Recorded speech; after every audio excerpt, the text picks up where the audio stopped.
2 நண்பர்கள் பவுலும் சீலாவையும் சிறைச்சாலையில் அடைக்கப்பட்டு கால்கள் தொழுமரத்தில் கட்டப்பட்ட சம்பவத்தை பற்றி டிஸ்கஸ் பண்ணிகிட்டு இருக்காங்க. அதில் நண்பர் பி தான் ஏக்கு எக்ஸ்பிளைன் பண்ணிகிட்டு இருக்கார்.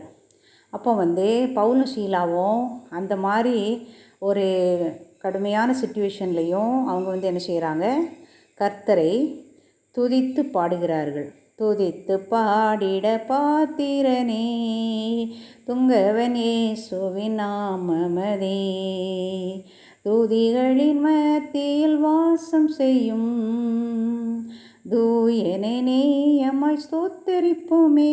அப்படி பாட்டு பாடினதும் அப்படியே அங்கே என்னாச்சுன்னா, நடுராத்திரியிலேயே அந்த சிறைச்சாலை அஸ்திபாரங்கள் அப்படியே அசைஞ்சிட்டு அந்த வாசல் கதவுகள்லாம் திறந்துச்சு. அது வழியாக வெளியே வரும்போதே காவலாளி இவர்களை பார்த்து, ஆண்டவமாரே நாங்கள் ரட்சிக்கப்பட என்ன செய்ய வேண்டும்னு கேட்குறாங்க. அது எதில் கொடுத்துருக்குன்னா அப்போஸ்தலர் 16:30-31 இருக்குது. அதற்கு பவுலும் சீலாவும் என்ன சொல்கிறாங்கன்னா, கர்த்தராகிய இயேசு கிறிஸ்துவை விசுவாசி, அப்போது நீயும் உன் வீட்டாரும் ரட்சிக்கப்படுவீர்கள் என்று சொல்லிட்டு திருப்பி இந்த ரட்சிப்பை பற்றி உள்ள வசனத்தை நண்பர் ஏக்கு பி இன்னொரு வசனம் சொல்கிறாரு.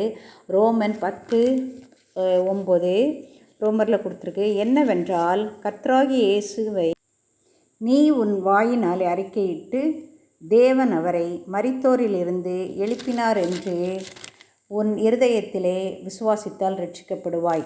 அப்போ ரட்சிப்பை கொடுத்து இவ்வளோ ஸ்ட்ராங்காக பைபிளில் கொடுத்துருக்கு. இப்படி விலையேறப்பட்ட ரட்சிப்பை குறித்து நம்ம அலட்சியம் பண்ணாமல் ரட்சிக்கப்படுவோமா? ரட்சிக்கப்பட்டுட்டு நம்ம பிறரையும் ரட்சிப்புக்குள்ளால் நடத்த ஆயத்தப்படுவோம்.